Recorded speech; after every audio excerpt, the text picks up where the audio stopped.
We can come up with all the fantastic ideas in the world for hilarious videos or follow all of the trends and be incredibly likely to build up a large audience. But if that is not bringing return on investment, what's the point?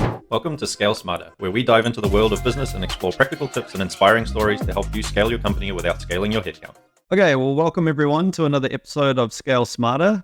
Today we're calling in from cold New Zealand and heating things up by chatting with Hannah Lovett, a digital marketing expert with over 7 years of experience.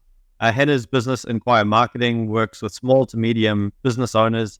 And one of the things I really like about Hannah's unique business model is her focus on actually helping business owners learn the process that they're going through as well by combining it with a done with you as well as a done for you approach. So great to have you on today, Hannah. Thank you. Very kind introduction there. I think one topic that we said we're going to cover today, which I think is something a lot of business owners often skip over, is having any sort of robust marketing plan in behind their business. I think a lot of times, particularly if you're in that sort of smaller to medium enterprise size, marketing is something that is kind of done ad hoc and done on a whim rather than necessarily having a big plan in behind them. So maybe walk us through there to start with in terms of your approach to marketing plans and what you see in the market. Yeah. So as you said, small to medium-sized businesses, we're often finding people are doing a lot of trying to do it themselves, but not necessarily knowing where to find how to do it themselves. And, a lot of things you can work it out doing that, but you're going to kind of spend a lot of time and effort and potentially wasted money depending on where you're doing it and before you get it right with those sort of things. So what I do with each new client, I like to sit down and have a bit of a video conversation with them or over a coffee. And I don't necessarily tell the client because I don't want them to feel like they're going to take up their whole day. But I don't normally schedule anything for a couple of hours around that time so that there's plenty of space to have a solid conversation about where that business is at, what they're kind of looking for, what their struggles are, and then how they think that marketing might solve those problems, because then we can kindly correct some of the misconceptions around that. So people, it's a bit of a reality shock sometimes to say, Google ads would work well for you, but they take about 3 months at the moment to really learn and optimize and work well. So there is a 3-month spend there where you can't expect a great return. If we get that, woohoo. But if we don't, that's actually the norm. And it means it comes back to that whole, we need to have a good plan in place. And you need to have a good understanding of where your business comes from. So if it's a product-based business, where are your sales being driven at the moment? And if it's a service-based business, where are your leads coming from at the moment, right? And then as we have these conversations and we start to talk through the structure, the plan, we typically will go through what I like to call the ideal content creation sort of flow, and talking about how we would create a marketing strategy, set up some campaign topics, some ideas of things that they might want to discuss. For me, this is normally just completely on the fly as to what might work for their business. And then we would do it more formally at a later date if they were interested. And we discuss campaign ideas and how we then take it from here's our overarching campaign topic, depending on budget. This is how we then take that through a content creation flow. So in an ideal world where budget isn't a problem, we'd look at probably writing a weekly blog with a weekly email that goes with that blog that we convert into so many social media posts. Most of the time at the moment, people are sitting on maybe once a month blog, twice a month email from that blog, and then normally one blog can get about 5 of our social media posts for the month from it as well. And then we fill in the rest with the other information that we want to be sharing on social media, putting in the personalization, putting in the just humor or the really more attachment to the brand and the emotional connection parts of that conversation. And then that just means that we are running through with each client the right way to take their branding and spread it out cohesively, so we aren't talking about one topic here and another topic there and a third topic on social media, for example. We've got a topic of focus that we are spreading throughout all of our channels for a certain period of time. And just kind of in marketing, you talk about de-risking a lot, where you consider what somebody's hesitation towards what you're proposing or what you're selling is, and you address that head on before they can even ask or potentially think about that hesitation. And so even having this conversation with potential clients or even current clients where we need to kind of rejig what they're doing, budgets increased and they can increase to a proper scope of strategy. So it's having that conversation around the point and the purpose of bringing the clarity of the messaging through and recognizing that repetition isn't something to be afraid of. We don't actually anticipate a large overlap between the people who are reading your blog versus the people who are reading your emails versus the people who are on your socials. There'll be some, but people don't actually get as annoyed as you think they do from seeing a post on social media that also is then covered but in more depth in an email, And we talk about social media posts a good spread through your own current audiences, not a high percentage nowadays. And so it varies depending on industry and how you're managing that platform and things. But even just one post one day, another post the next day, the people seeing those posts aren't necessarily going to be the same people. So it's, de-risking with our own clients even about that fear of repetition and that fear of being an annoyance. A lot of the time you get the pushback on email marketing, especially being like, I really don't like getting all these emails from brand. And I can understand that. I don't love it when I get a ton of emails, but the emails that I care about, I still read. And the data still shows that email marketing works, that it is an important part of a marketing plan to actually capture people, to create a solid funnel of places to bring in leads, to then bring them into the rest of your marketing funnel for conversion. Yeah, that's such a great point. Like I see that as well, where that concept of repetition, right? Like it's really difficult when you're sitting at the other end seeing every piece of content going out thinking like, oh, we're pushing this message too much. But like you say, it might only be a small percentage of your larger audience that's seeing anything at any one point. And I've definitely seen the mistake. I've made the mistake myself where you put out a piece of content and then it's like that content is now banished forever, right? Like it's like, oh, we can't talk about that topic again. And you miss a whole segment of your audience that maybe didn't even see that pillar messaging in the first place. Yep.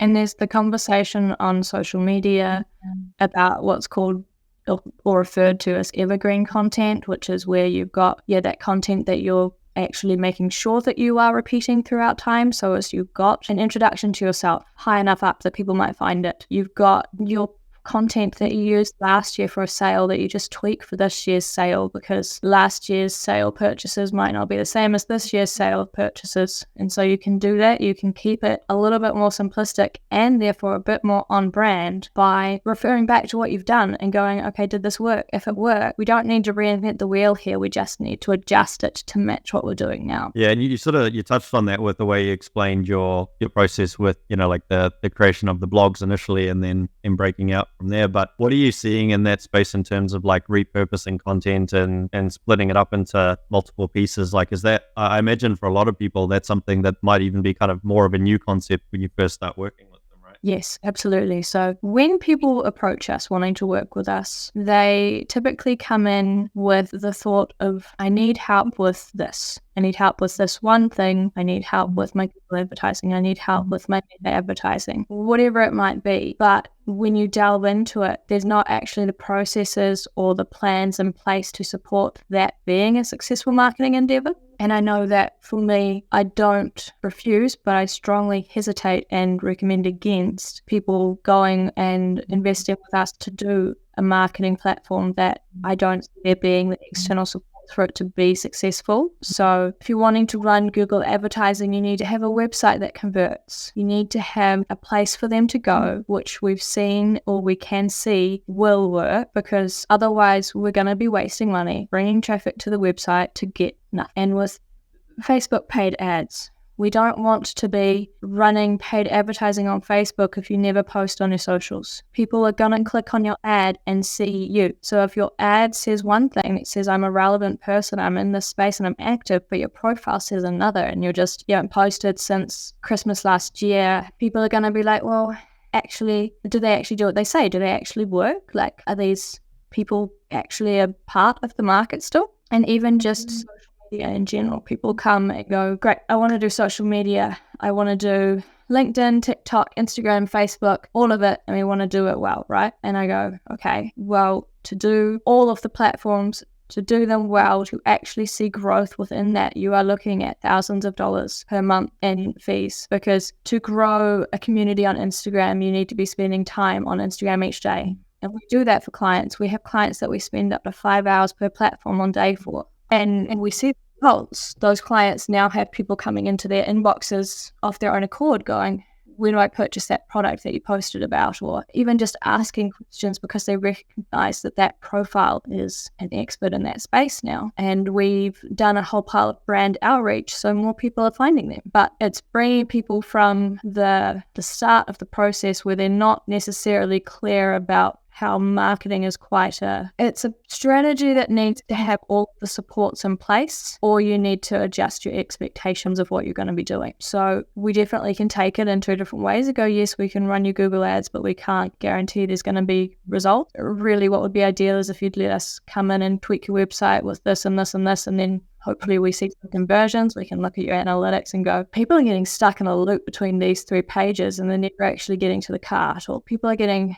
stuck here and they're never getting to the contact you, fill out a form page. You just don't have enough internal linking, or there's just too much words on this page and people get bored, So it's having those conversations about what is realistic, what would be the big plan ideal, and then now we take this and we go, okay, we still need to make this fit within a smaller business budget, a medium business budget. What parts can you do that we can support you in how to do it, and what parts do you think sound absolutely horrible and you never want to touch doing that yourself, because leave that to us. It's never going to be something maintain consistently if you hate it.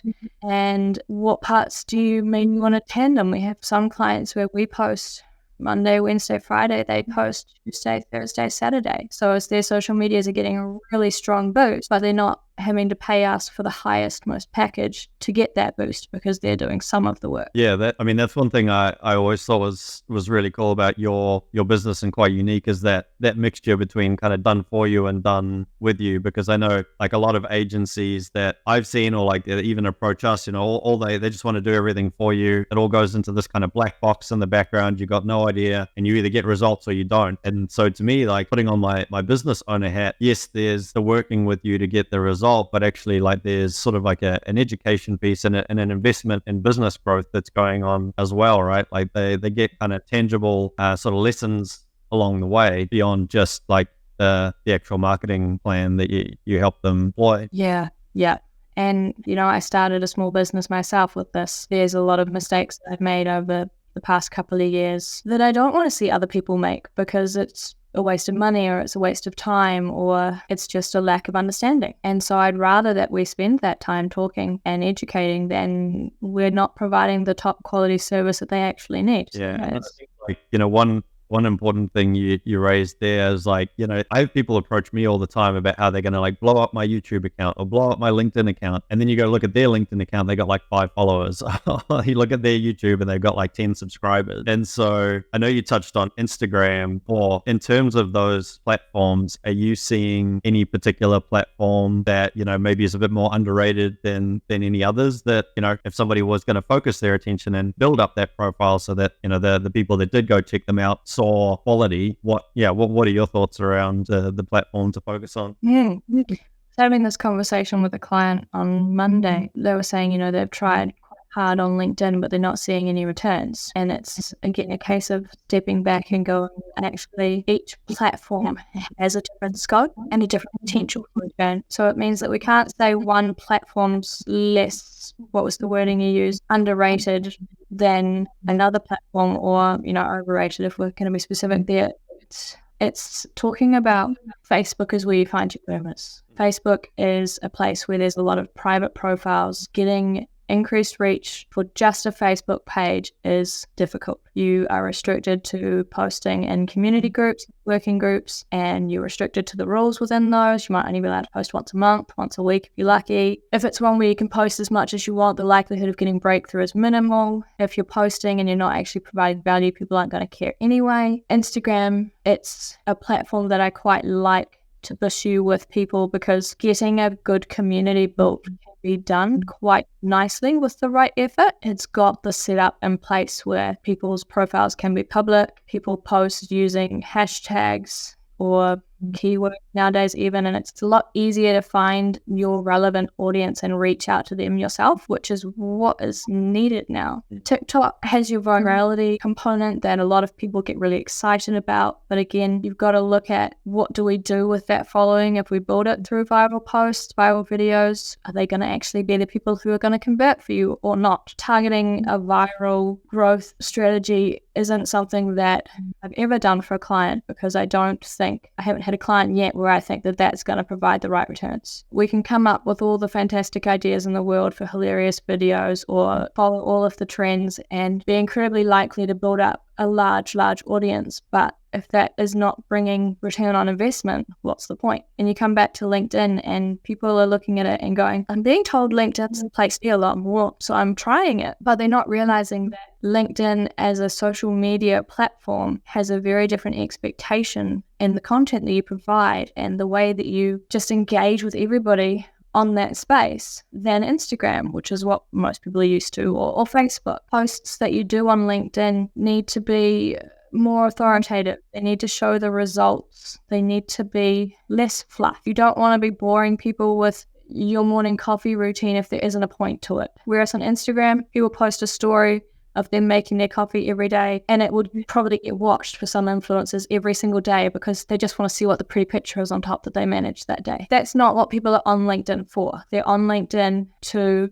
either learn about their industry, to see what's happening in their industry, possibly to look for jobs and things like that. So that is an opportunity space, but you need to be providing the content that's actually tailored within that space to get breakthrough. Therefore, you can't just cross post what you're posting elsewhere. Yeah, and I think, I totally agree with you on that whole sort of vanity metric side of things, right? Like we saw that ourselves. We've got a couple of different TikTok accounts. We had one that went viral with the funny video about software development, which is our space, and has like literally tens of thousands of more followers than our main TikTok account. And the main TikTok account gets much better quality engagement and outreach from people because it's a significantly smaller audience. The audience is people that are there for a very specific reason and after a very specific type of content. So that absolutely, like, we've experienced that firsthand, and it was quite eye-opening for me because you sort of think, oh, we've gone viral, we're made now, sort of thing, right? It doesn't work that way. Yeah, one success doesn't lead to the world, unfortunately, on there.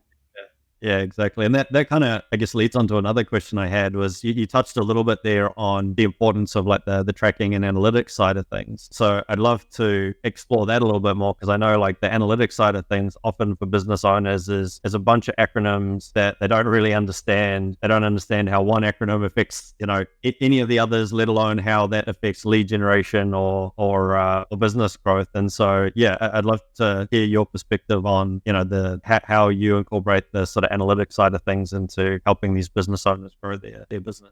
It's a fantastic question and a fantastic point that you brought up before about vanity metrics. A lot of small business owners don't even know what that is, what that means, right? You're looking at follower numbers and going, yippee, this is me made, instead of looking at quality engagement. Am I getting comments? Am I having people save my posts? Are people sharing my posts? Is it providing enough value to start a conversation and actually build an engaged community? And that's what is an important thing to be looking at. When it comes to running analytics, doing reporting, it was one of the things that is difficult as an agency or as a digital marketer when I was running solo to remember to prioritize in some ways, because sitting in my seat, I can see that things are working. But if you're not communicating that to people, then how do they know that what they're spending is bringing in value? And you've got to communicate it in the right way. So even at the moment, we've just switched our platform from one management platform for search engine optimization to another to get a bit of different insights going in that. But it means that we've had a lull where we had clients for a month who didn't get a report because it takes about a month for a new system to build in. For me, that's probably going to be a learning in future, that if I want to change a software system like that, I need to double pay for a couple of months to build up while I'm still being able to provide information. And that's fantastic. Now I know that, won't make that mistake again. But it did again highlight the importance of all that reporting for those clients, because I had a couple of them, call me up and just be like, hey, just kind of wanting to check in, see how things are going. Is it working? Like, are we seeing good things here? And, luckily for me, because we had been reporting with the previous system and we did have the new system, it just wasn't able to generate a full report yet. I could sit down and go, yeah, so, this is the number of keywords that we were having success with before. This is how many we now have, blah, blah, blah. This is the information that you're looking for, basically, without getting too boring there. But, I spent an hour on the phone with one client and half an hour on the phone with another client. That isn't necessarily time that I needed to be spending. Was I providing the communication level that they needed? Happy to spend it, but it's not showing. The feedback that you get as a business owner is, okay, I need to improve my communication so that they don't get to the point of asking that question. And so it highlights the importance of the analytics, the reporting, and explaining them. So we get, we've got Google ads, Meta ads, social media profiles, search engine optimization, and all of these different things each have their own sort of reporting process that we go through. We combine them into one report as much as we can, but it means that the clients where we do it all, I do sit down sometimes for about half an hour and go through their report and write up what it's saying in layman's terms, because handing over a report that's got green and red numbers, and even if it might make no sense why that number's red to somebody because it's got a plus before it, why is it red? And it's all because the cost per click went up, which is a negative thing.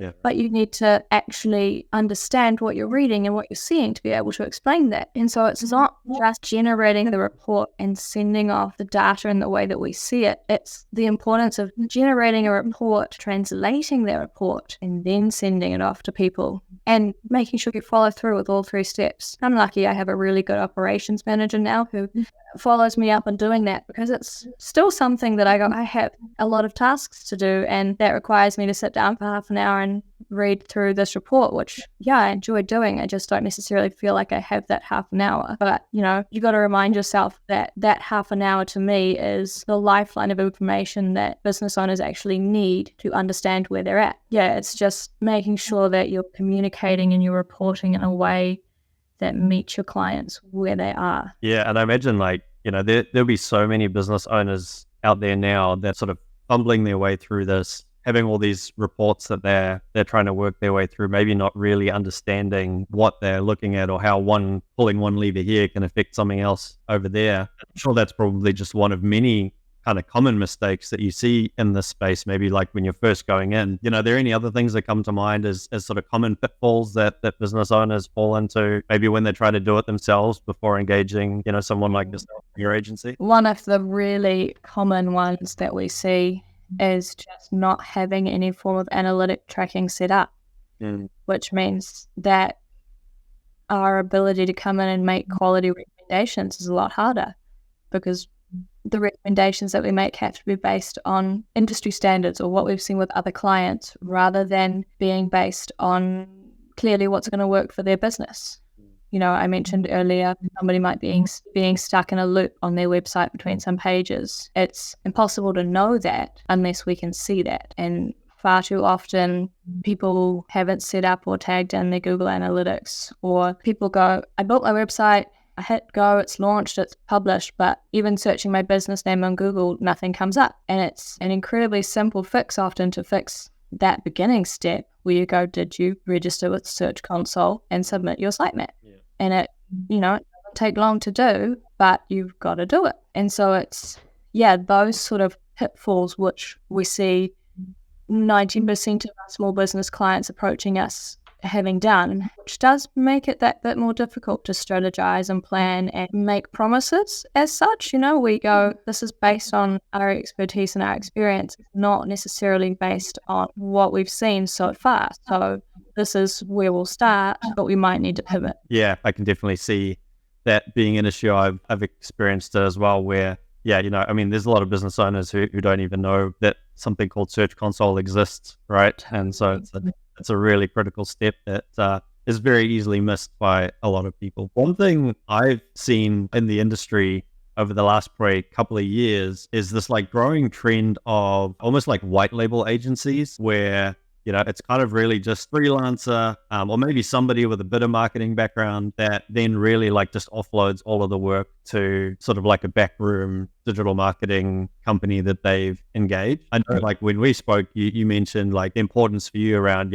building your own agency and moving in a direction that where you could provide that more full service solution to your customers. And so I'd love to get your perspective on that, like, in terms of what effect maybe that trend is having on the industry and how people can avoid, or maybe the questions they can ask to make sure that they're dealing with sort of full service agency like yourself versus, one of these sort of freelance white label agencies. I think the first thing is, the freelance white label agencies aren't necessarily doing a bad job. It's just that the lack of accountability or visibility to who is actually doing the work that you're asking them to do can cause problems if you have an issue with work being done. Because you might expect that the person that you're talking to is the person who's going to fix that, whereas they've got to then go talk to their contractor, get them to understand the problem as well and fix that and try and get that communication flow going. And you just don't know that that's what's happening. So it's just that lack of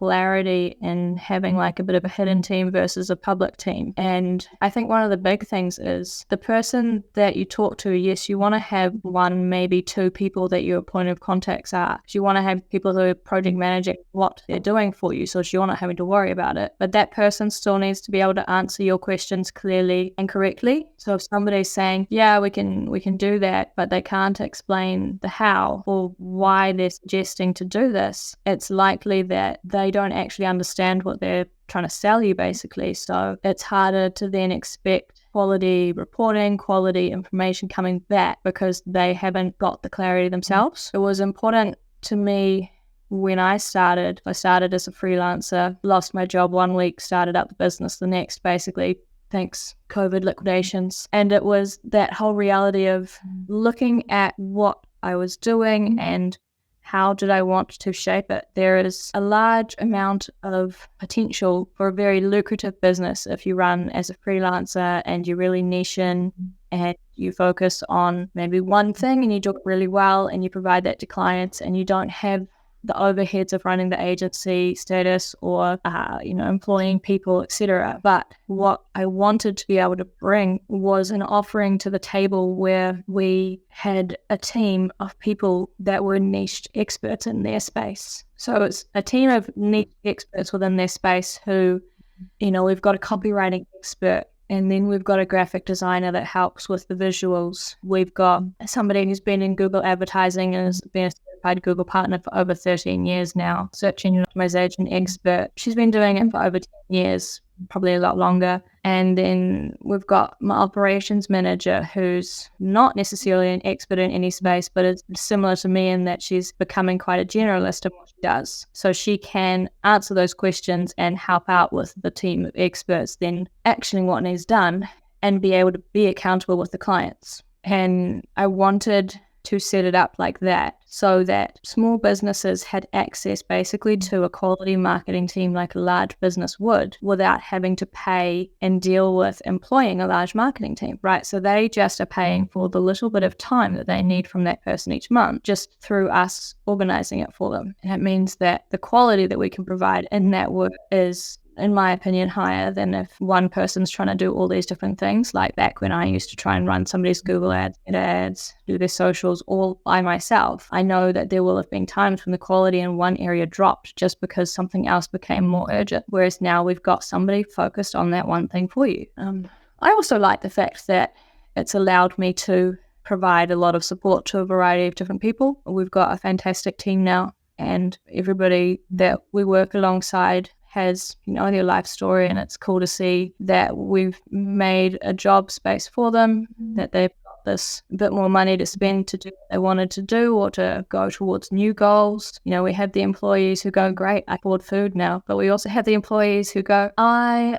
have spare money now, I'm going to start doing Pilates every day or something like that. And both are fantastic. Yeah, that's awesome. And it's such a great point because we, even in our software development business, we experience the same thing, to go and hire a software development team of your own, you're talking hundreds of thousands of dollars in salaries. per year. And if you're not a business that needs a team like that full time, then yeah, it's great to be able to call on a team like that, like you say, for the bits of time and hours and expertise that you need without all of the overheads of having a full-time team that you're trying to keep operational and productive the whole time. Yeah. And so I know you touched on there a little bit around like, how Inquire Marketing came to be, but yeah, I would love to hear, a little bit more about the journey you've gone through in terms of building up the business, and maybe if there's any things you wish you could have done a bit differently, or like you touched on earlier, lessons that you've learned that you want other people to avoid making the same mistake. Yeah, I actually started my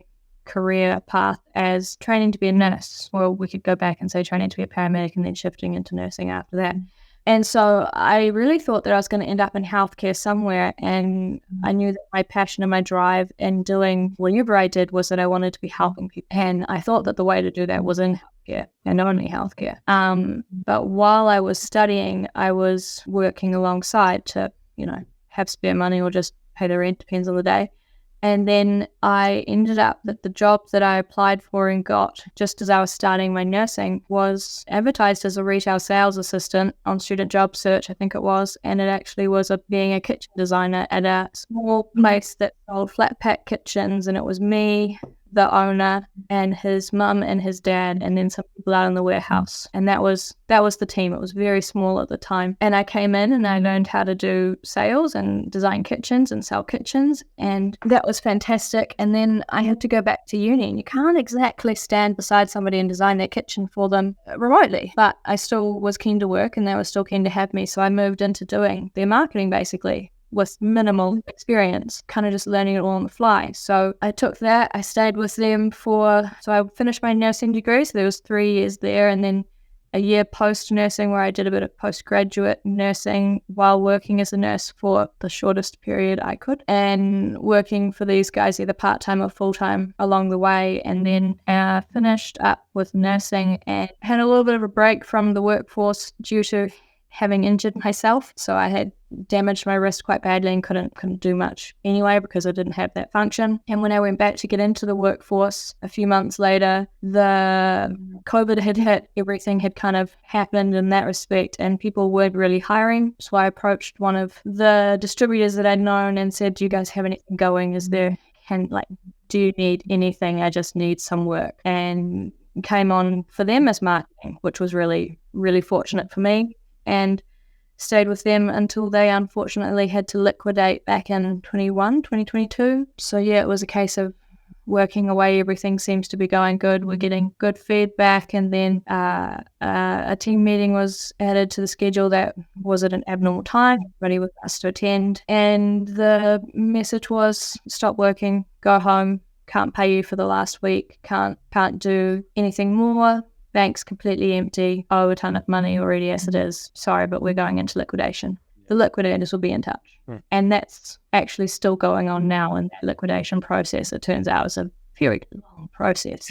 And people haven't got their money that was owed for a lot of things from that. So it was a major eye-opener in just how quickly things can shift and how you can have a lot of comfort and security and all of a sudden not. And I had a 1-year-old at the time, and so I had to look at, do I go back out into a workforce where I was working remotely for this company and I'll have to go work in an office probably because remote work still wasn't overly offered. I mean, it's still what you can expect to get 100% of the time. And so I had to sort of choose my plan and segue and shift, and I had to do it pretty quick because we needed to get some more money coming in somewhere. So I thought, well, I've always wanted to start my own business, always wanted to kind of do my own thing here, give myself a few months, see if I can build that up to something that would support me enough to be providing what I was providing previous to this. So I gave myself 3 months to prove that I could do that, and just did everything from scratch, did my own branding, did my own website,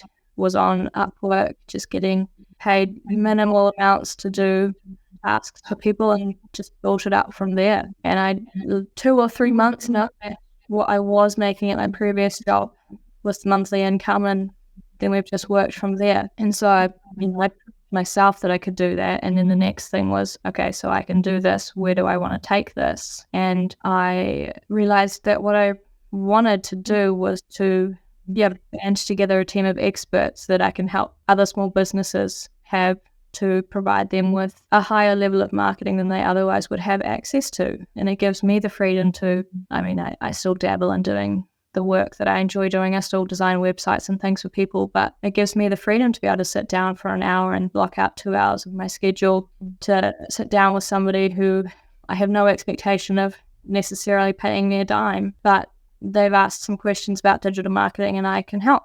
And now I get to just sit down and have that conversation and educate them on that. And then if they want help doing that, we can do that. We're here. And if they don't, I don't mind if they take everything I've said and run with it themselves, because that is why I do what I do. It's to help these businesses actually get it right. That's awesome. That's I love the origin story. I know there's a few ups and downs in there, but I think most most business stories have some of those as well, right? Particularly when there's such a recent pandemic. I think a lot of new businesses flourished out of the pandemic because of similar situations to what you found as well. So it's really cool. I didn't necessarily touch on all the mistakes, but there has certainly been plenty along the way. Was minorly smart and employed my first employee on a casual contract. The client that was providing 90% of their work ended up deciding to move on and change what they were doing, and all of a sudden I had no income to pay this employee. And it didn't feel great to be going, I actually have no work for you now. And, we've had the time where we've had clients come back to us and we've failed them in some way. We've had a time where we had just too many people that we onboarded at once, and one client slipped through the cracks when it came to adding them into all of the different systems, and they just didn't get the service that they deserved. And it's all been learning curves through that to try and make sure that we're doing what we should be doing, that where we're focusing at the right places to provide the service that is what we're here for, everybody on the team genuinely is here to help. We don't come to make a mistake or to not provide what we've promised. So when we make a mistake, it's one of those things that we just got to own and then try not make it again. But something that we see a client potentially making, if we've got that relationship, often sit down and go, hey, this is the potential that's going to happen here if you don't maybe take a step back and wait before we action that plan. No, totally. It's definitely, I think, like growing a business is a lot of finding the next bottleneck in the process and eliminating it each time. And like I say, sometimes there are lessons, sometimes unfortunately there are clients or staff caught in the crossfire. It's part of doing business. But I think lessons we all learn probably more times than once at least. For sure. But no, Hannah, thanks so much. This has been awesome. I mean, for any of the listeners out there that want to get in touch and maybe want to engage with you for one of those chats and learn a bit more about what they should be doing or maybe what they aren't doing in their marketing plans, what's the best way for people to connect with you and get in touch? So the best way to get in touch with myself or one of the team, depending on the day, is check out our website. So we're just www.inquiremarketing.com. We've got clients around the world, though at the moment we're a little bit more niched, which is actually a bit nice for time zones. Or people can just email us. You can email me directly at hannah@inquiremarketing.com, or we've got the info email, which is monitored by myself and a couple of others. So we're always happy to have a chat. We've got links that people can book in calls with us if they want to, and we'd love to hear from them and just have that conversation. Perfect. Yeah, and we'll make sure to include all those links in the posts that go out with this podcast as well. So wherever you're watching this video, check the comments or the description, and we'll make sure all of those links are included. But Hannah, thanks again so much. Amazing wisdom that you've shared there today. I think there's plenty of learning there for a lot of business owners. So I'm sure people will be watching the video multiple times to pick all the pieces gold out. So thanks. I really appreciate it. My pleasure. Thank you for having me. It's been fun. Awesome. And to all the audience, thank you, and scale smarter.